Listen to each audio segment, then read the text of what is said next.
hiya kalunga oi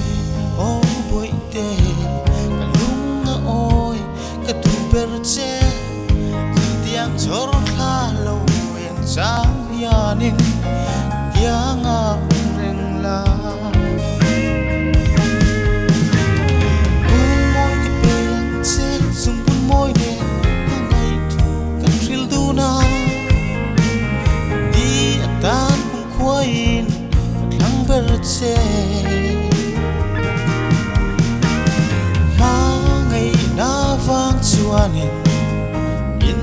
se lang o kati ni moi ni reng la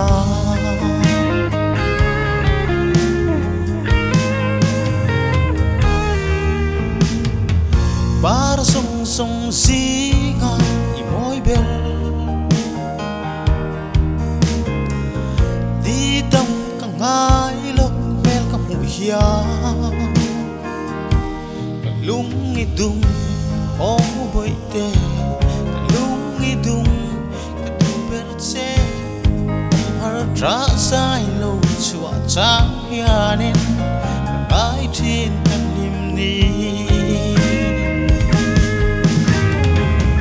moi ka perche sung bun moi de mang ai thu kan thil du na di tan kum khwai ka klang perche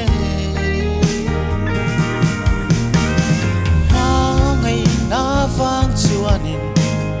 hindi se lang o kati nui moi ni reng la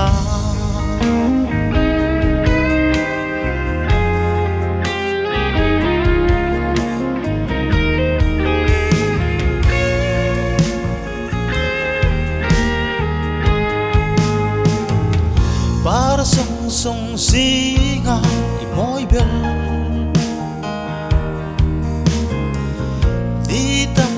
ngai lo men ka mu hiya kalung idung o boite kalung idung katu perche